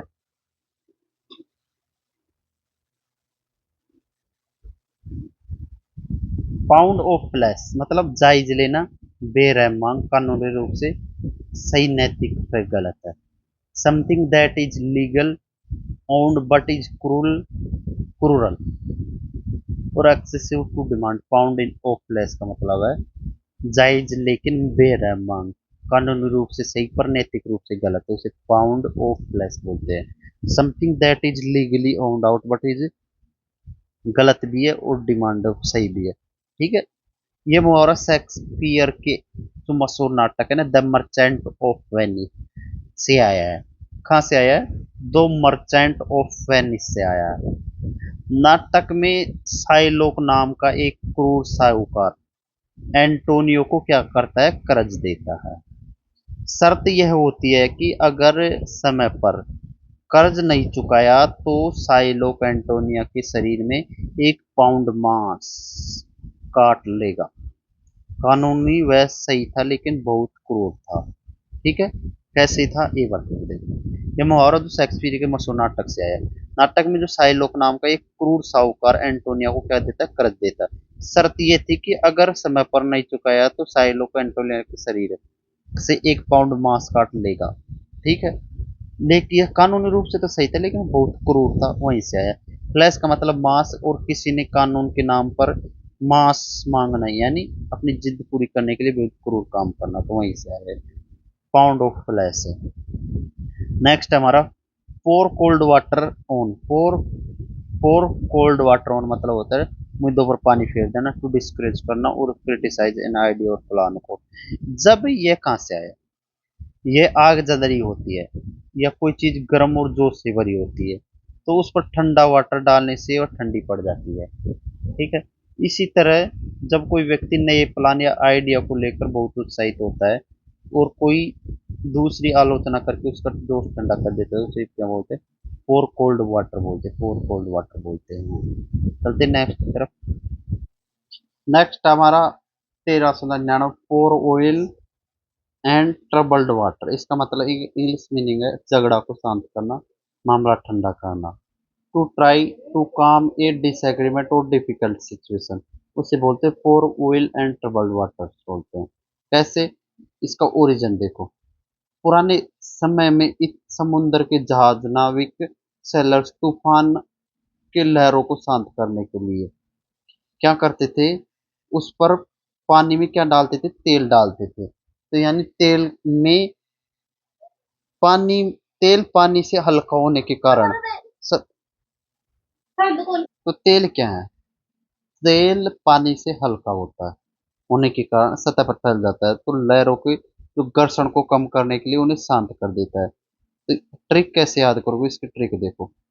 जब एक शांत पानी, अशांत पानी, ट्रबल्ड वाटर पर तेल डालोगे तो शांत हो जाएगी, यानी किसी के गुस्से को शांत करना या झगड़े को शांत करना।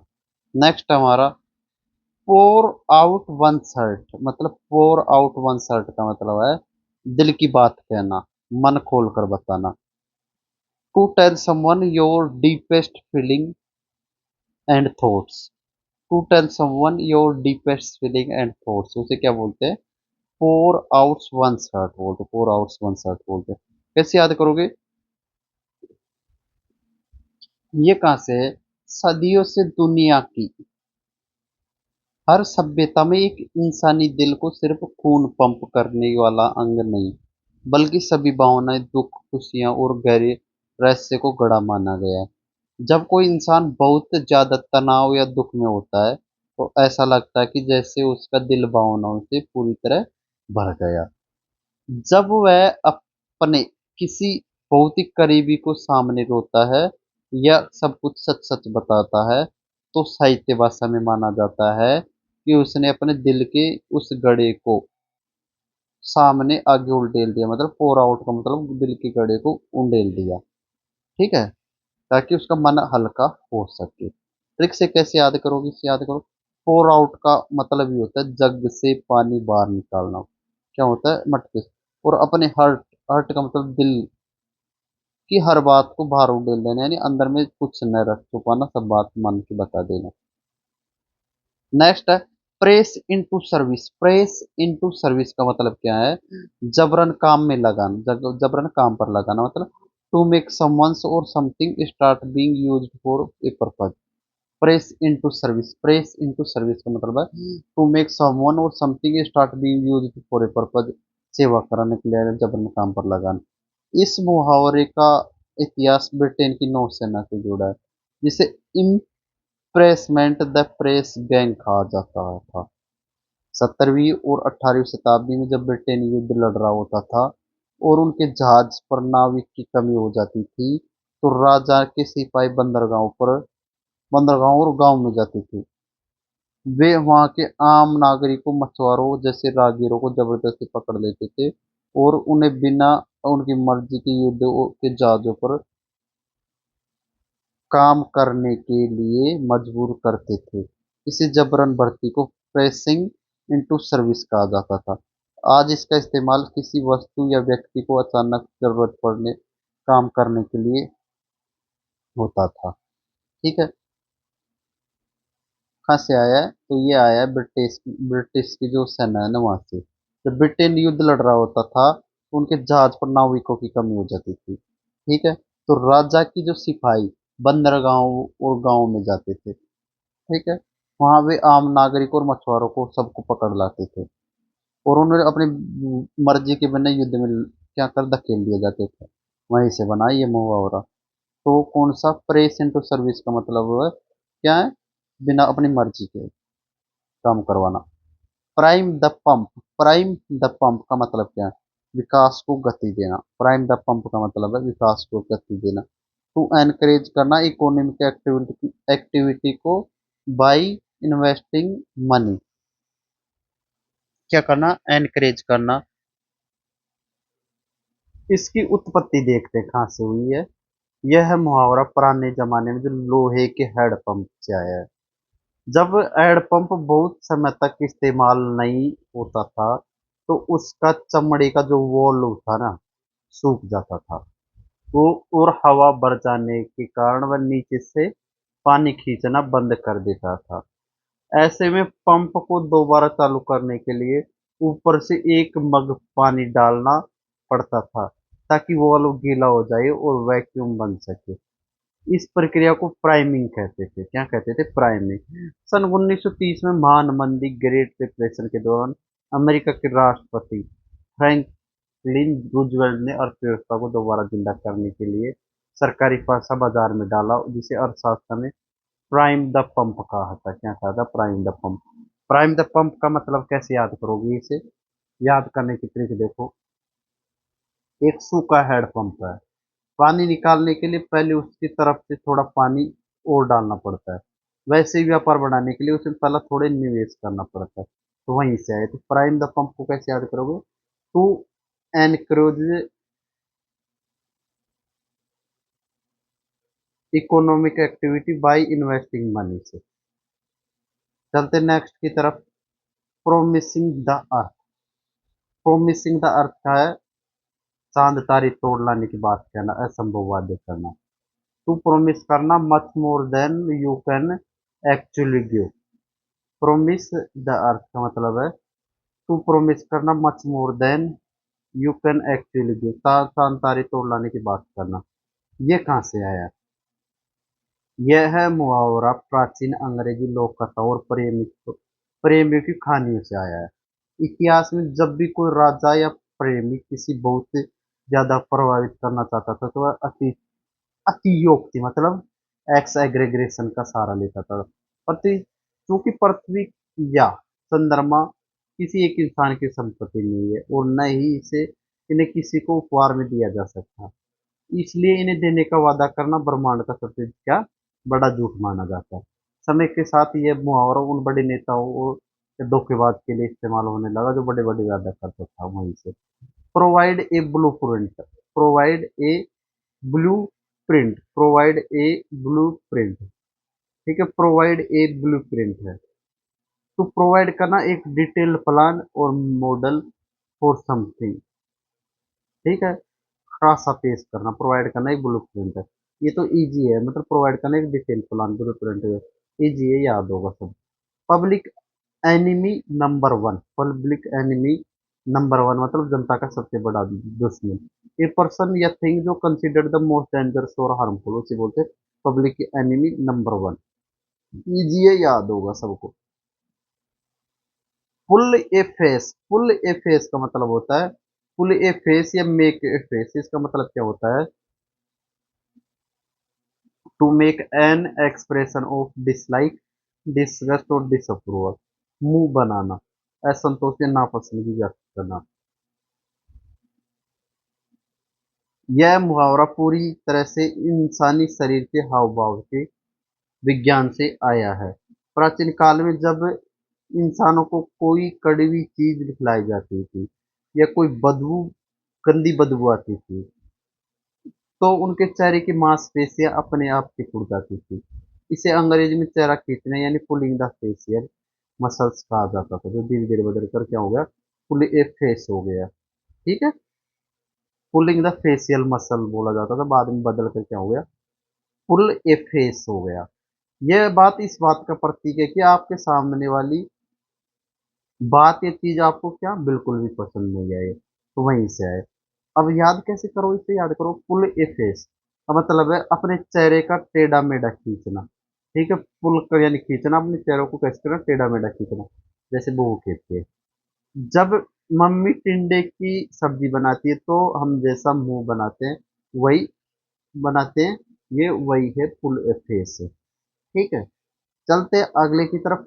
पुल ए फास्ट वन। पुल ए फास्ट वन का मतलब है आंखों में क्या करना? धूल झोंकना।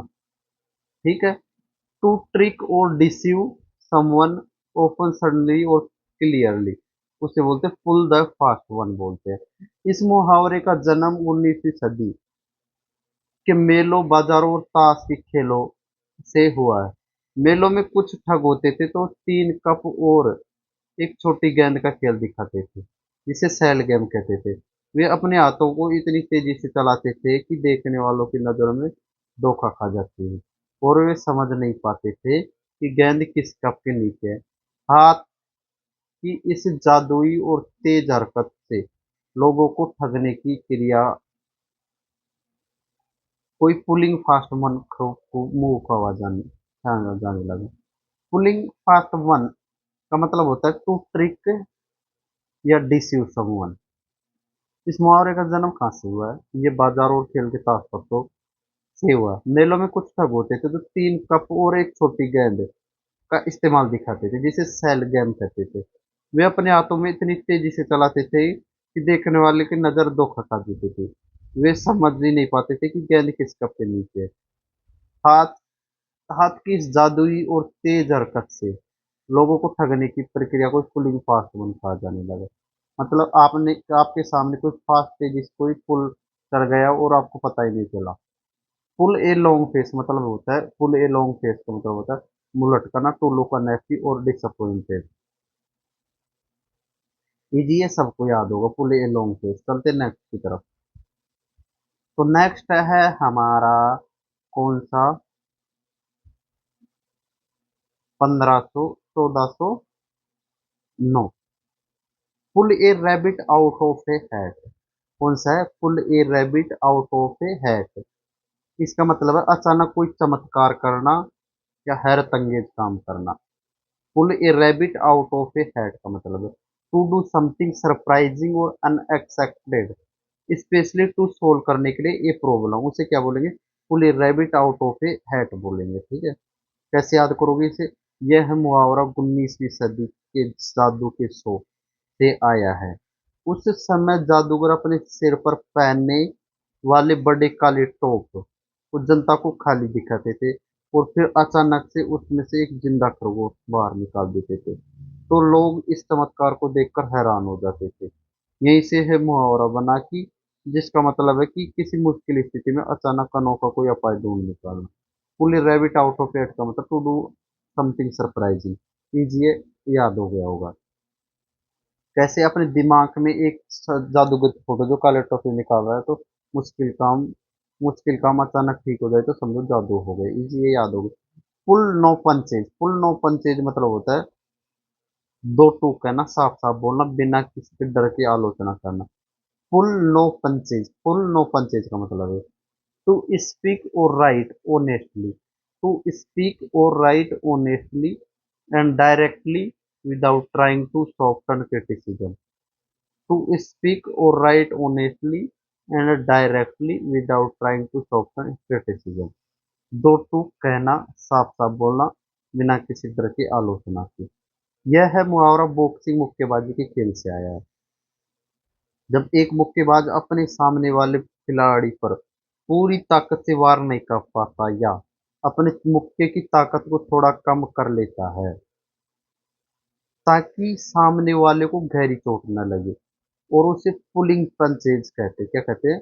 Pulling punches. लेकिन जब वह no punches pull no punches करता है तो अपने बिना किसी दया के पूरी ताकत से मारता है। बातों में यह मामले में इसका मतलब हुआ कि बिना किसी लाग लपेट के कड़वा सच साफ बोल देना, यही है। तो फुल नो पंचेज का मतलब है टू स्पीक और write honestly and directly without trying to soft. वहीं से आया है। नौपंचेज का मतलब है मुक्के को रोकना नहीं। नौपंचेज का मतलब क्या है? मुक्के को रोकना नहीं, सीधे मार देना, यानी बातों के मुक्के सीधे मुंह पर मारना, बिना कुछ छुपाए साफ सच बोल देना, यही है इसका मतलब। पुल वंस सॉक्स अप। पुल वंस सॉक्स अप का मतलब है कमर कस लेना, अधिक मेहनत करना। क्या है? अधिक मेहनत करना, सुधार करने की कोशिश करना। पुल वंस सॉक्स अप का मतलब ये है to make a determined effort to improve. यह है मुहावरा कहाँ से आया? यह मुहावरा की शुरुआत पुराने खेल समय के खेल से हुई है, विशेषकर फुटबॉल या दौड़ से। जब खिलाड़ी थक जाते थे या खेल ढीला चल रहा होता था तो उन्हें मोजे नीचे खिसक जाते थे। ठीक है। क्या कर हो जाते थे? मोजे नीचे खिसक जाते थे। कैसे? जब खेल रहे थे ना, विशेष फुटबॉल या दौड़, खिलाड़ी थक जाते तो उसकी मोजे क्या हो जाती नीचे की साइड। और खेल में दोबारा से जोश से उतरने और अपनी परफॉर्मेंस सुधारने के लिए खिलाड़ी झुककर अपने मोजे को ऊपर खींचता है, पुल अप करता है। इसी बात को संकेत है कि वो पूरी ताकत से खेलने के लिए तैयार है। तो पुल वन सॉक्स का मतलब है to make a determined effort to improve करने के लिए। इजी है, याद हो गया वो।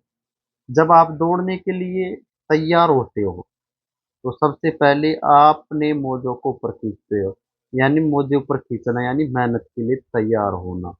इजी है, याद हो गया हो। Pull one's weight, pull one's से वेट का मतलब क्या है? Pull one's weight, pull one's weight इसका मतलब क्या है? To do your fair share of work in a group. To do your fair share of work in मतलब फुल वंस वेट का मतलब अपना पूरा योगदान देना, अपनी पूरी जिम्मेदारी निभाना। To do your fair share of work in group में, ठीक है। फुल वंस वेट का मतलब ये है। यह मुहावरा नाव चलाने की प्रतियोगिता से आया है। एक बड़ी नाव में कई लोग मिलकर क्या चलाते हैं? चप्पू चलाते हैं। नाव को तेजी से और आगे बढ़ाने के लिए हर व्यक्ति को अपने शरीर के वजन और ताकत के बराबर चप्पू की पूरी ताकत से पीछे खींचना पड़ता है। अगर नाव का कोई भी एक व्यक्ति आलस करेगा या चप्पू नहीं ठीक से खींचेगा तो बाकी लोग पर बोझ बढ़ जाएगा और नाव धीमी हो जाएगी। वहीं से मुहावरा टीम के वर्क के लिए इस्तेमाल हो गया। फुल वन सेल्फ टुगेदर का मतलब क्या है? Pull one's weight, pull one's weight का मतलब है टू डू अपना मतलब फुल अपने वेट को पूरी तरह से मतलब अपना पूरा योगदान देना। इजी है, याद हो गया होगा। नेक्स्ट हमारा pull one's together. Pull oneself together क्या है? पुल वन सेल्फ टुगेदर इसका मतलब क्या है? टू बिकम काम और behave normally after being upset. इसका मतलब क्या है? पुल वन सेल्फ टुगेदर का मतलब खुद को संभालना, भाव की स्थिति में गुस्से से उभरना। इसका मतलब है to become calm and behave normally after being upset. यह मुहावरा एक रूपक मेटाफोर से आया है। जब कोई व्यक्ति बहुत ही ज्यादा डर जाता है, दुखी होता है तो गुस्से में होता है तो ऐसा लगता है कि उसकी पूरी भावनाएं क्या होती है? बिखर गई है। तब जब वो गुस्से में होता है, दुखी होता है और डर जाता है, तब उसका अपने शरीर का दिमाग काबू पर नहीं रहा। खुद को वापस इकट्ठा करने के लिए पुल टुगेदर का मतलब है अपनी बिखरी हुई भावनाओं को समेटकर दोबारा शांत करना, मतलब सामान्य हो जाना। वहीं से आए। पुल वन सेल्फ टुगेदर का मतलब है to become calm and behave normally after being upset. Easy है, याद होगा सबको। नेक्स्ट हमारा pull out all the steps. Pull out all the steps इसका मतलब क्या है? To do everything possible to achieve something. इसका मतलब ये to do everything possible to achieve something मतलब एडी चोटी का जोर लगाना, पूरी कोशिश करना। इसका मतलब ये pull out all the stops का मतलब ये है। कैसे याद करोगे? यह मुहावरा चर्च में बजने वाले बड़े बाजे जिसे पाइप फोर्न कहते हैं वहां से आया है। इस बाजे में हवा के रास्ते को रोकने के लिए कुछ खूंटियां बटन होते थे जिन्हें स्टॉम्प्स कहा जाता था। जब संगीतकार इन खूंटियों को बाहर खींच देता था तो बाजे के सभी पाइप खुल जाते थे और वह पूरी और सबसे तेज आवाज के साथ बजता था। तो इसका मतलब निकला अपनी पूरी ताकत झोंक देना। तो वहीं से आया कौन सा? Pull out all the stop, pull out all the stop ये है। Pull out all the stop का मतलब क्या है? To do everything possible to achieve करने के लिए समथिंग इसको, ठीक है। वहीं से आया है ये। चलते हम नेक्स्ट की तरफ। Pull someone's chestnuts out of the fire मतलब pull someone's chestnuts out of the fire का मतलब है दूसरों की खातिर मुसीबत मोल लेना, दूसरों की मदद के लिए खुद को खतरे में डालना। To rescue someone from a difficult situation often taking risk yourself. इसका मतलब ये है। कैसे याद करोगे इसे? यह है मुहावरा जिन डिल फोंटेन की एक प्रसिद्ध पुरानी कहानी बंदरों और बिल्ली की कहानी से आया है, ठीक है। कहानी में एक चालाक बंदर एक बिल्ली को फुसलाकर आग में भुन रही चेस्टनट, मतलब एक प्रकार का अखरोट या फल को बाहर निकालने के लिए राजी कर लेता है।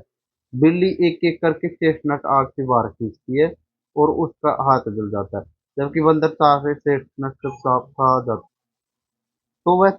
खा जाता है। ठीक है, बिल्ली को खतरे उठाने पर भी कुछ नहीं मिलता है, तो वहीं से आया है क्या ये, pull someone's chestnut out of the fire, वहां से आया है। चलते नेक्स्ट ट्रिक से याद कैसे कर लो इसे। आग में से किसी दूसरे का फल अपने हाथ जलाकर बाहर निकालना, यानी दूसरे के फायदे के लिए खुद को संकट में डालना। ये याद हो गया। Pull someone's leg, pull someone's leg का मतलब है टांग खींचना। क्या है, to joke with someone by saying something untrue. Pull someone's leg का मतलब क्या है, टू जोक विद समवन के साथ कहते हुए कि समथिंग इज अनट्रू। ये ये कहानी खासी है। 18वीं 19वीं सदी में जो लंदन की गलियां है ना, वहां में जो चोर उचक के सक्रिय रहते थे, तो वे लोगों को लूटने के लिए एक अजीब तरीका अपनाते थे। एक चोर तार लाठी और अपने पैरों से राहगीर की टांग खींचकर उसे जमीन पर गिरा देते थे। कौन, वो चोर उचक के, ठीक है। और दूसरा चोर क्या करता था, तुरंत उसका कीमती सामान लेकर भाग जाता था। क्या करते थे, वह लूटने के तरीके बनाते थे। पहले चोर तार लाठी और इनसे एक टांग खींचकर, और दूसरा चोर तुरंत अपनी कीमत सामान लेकर भाग जाता। समय के साथ इसका इस्तेमाल खतरनाक तरीके में बदल गया, और आज इसका इस्तेमाल किसी को केवल मजाक में बेवकूफ बनाने और मजे लेने के लिए किया जाता है। ठीक है, वहीं से आया ये। कैसे याद करोगे, यह तो हमारी हिंदी में भी सीधा इस्तेमाल होता है कि किसी की टांग खींचना, यानी उसके साथ मजाक करना या उसे तंग करना। पुल स्ट्रिंग्स का मतलब क्या है, जुगाड़ लगाना। पुल स्ट्रिंग्स का मतलब है जुगाड़ लगाना, सिफारिश करना का या इस्तेमाल करना। To use your influence connection to get an advantage, pull strings का मतलब ये है, मतलब जुगाड़ लगाना, सिफारिश करना या इस्तेमाल करना। टू यूज योर इन्फ्लुएंस और connection to get an advantage, जुगाड़ लगाना, सिफारिश करना, पहुंच का इस्तेमाल करना। यह मुहावरा कठपुतली के खेल से आया है। कठपुतली के खेल में पर्दे के पीछे छिपा हुआ कलाकार धागों को अपनी अंगुलियों में खींचता है, जिससे सामने स्टेज पर कठपुतली नाचती है और वही करती है जो कलाकार चाहता है। इसी तरह जब कोई व्यक्ति समाज के दफ्तर के पीछे से अपने रसूख या बड़े संपर्क धागे खींचकर अपना काम करवा लेता है, उसे पुल स्ट्रिंग्स कहते हैं। पुल स्ट्रिंग्स को कैसे याद किया है, टू यूज योर इन्फ्लुएंस और कनेक्शन टू गेट एडवांटेज, अपने लाभ के लिए। याद करने की ट्रिक देख लो। खुद को एक कठपुतली का जादूगर समझो, जो पीछे से धागे को हिलाकर लोगों से अपना काम करवा रहे हैं, यानी धागे हिलाना मतलब जुगाड़ लगाना, वहीं से आ गए। पुल द पलंग, पुल द पलंग का मतलब है काम को रोक देना, समर्थन वापस लेना, अचानक बंद कर देना। To stop something specially by withdraw financial support, pull the plug का मतलब यह होता है। यह दो मुख्य इतिहास, इसके दो मुख्य इतिहास है। पहला तो जो 19वीं सदी में घरों में टॉयलेट के पानी के टैंक में एक लकड़ी या लोहे का प्लग होता था। जब उस प्लग को ऊपर खींचा जाता था तो सारा पानी बह जाता था और टैंक खाली हो जाता था। दूसरा आधुनिक कारण अस्पतालों से, जब किसी मरीज के लाइफ सपोर्ट मशीन वेंटिलेटर पर रखा जाता है तो डॉक्टर उसका प्लग बिजली के बोर्ड से निकाल देते हैं, तो मशीन बंद हो जाती है। इस इसका मतलब किसी योजना को बंद कर देना होता है। क्या होता है, पुल द प्लग का मतलब प्लग निकाल देना, मतलब किसी योजना को बंद कर देना हो गया। चलते नेक्स्ट की तरफ। नेक्स्ट है हमारा, टीवी या कंप्यूटर का प्लग बोर्ड से बाहर खींच दो तो वह तुरंत बंद हो जाती है, यानी किसी चीज की बिजली काट देना। नेक्स्ट हमारा, pull the rug out from under. Pull the rug out from under का मतलब है टू सडनली रिमूव सपोर्ट और हेल्प फ्रॉम समवन। पैरे तले जमीन खिसका देने का मतलब है अचानक सारा मदद छीन लेना। Pull the rug out from under का मतलब ये है। कैसे याद करोगे, ये खानी बहुत सीधा और स्पष्ट मुहावरा है। यदि कोई व्यक्ति किसी कालीन या दरी पर खड़ा हो और आपको अचानक पीछे से उसको कालीन जोर से खींच दे, तो पुल द रग, तो वह व्यक्ति अपना संतुलन खोकर धड़ाम से गिर पड़े। इसकी कल्पना है कि मुहावरा जिसका अर्थ है कि किसी को बिना बताए अचानक उसकी मदद बंद कर देना ताकि वो मुश्किल में पड़ जाए। कैसे याद करोगे? किसी के पैर के नीचे बिछी चटाई या कालीन को खींच लेना, मतलब चटाई खींचेगी तो गिरेगा, यानी उसका सारा बेच। तो इसका एग्जाम्पल देख लो, finding out that the bank cancelled my loan, pull out the rug out from under me, मतलब इसे पता चलने पर कि बैंक ने मेरा लोन रद्द कर दिया है, मेरे से पैरों तले जमीन खिसक गया, अचानक सारा छिन गया, मतलब finding out that the bank cancelled my loan, pull out the rug out from under me, यही से है। पुल द ट्रिगर का मतलब क्या होता है? अंतिम निर्णय लेना, to make final decision to do something के लिए। यह मुहावरा बंदूक या पिस्तौल चलाने से आया है। बंदूक में लगे जो घोड़े या खटके को ट्रिगर बोल कहा जाता है। जब तक आप ट्रिगर को पीछे नहीं खींचते तो गोली नहीं चलती, लेकिन तो वहीं से आया। और तो लेकिन एक बार जब ट्रिगर दब जाता था तो गोली निकल जाती और उसे वापस नहीं बुलाया जा सकता, इसलिए किसी बड़े काम की शुरुआत करने से पहले करने के आखिरी फैसले तक पुल द ट्रिगर कहते हैं। मतलब बंदूक का ट्रिगर दबाना, यानी अब फैसला हो चुका है, गोली चल चुकी है, ट्रिगर दबाना आखिरी फैसला, फैसला क्या हो चुका है? लॉक हो चुका है, तो वहीं से आया है ये। याद हो गया सभी को? चलते हैं अब नेक्स्ट वीडियो में।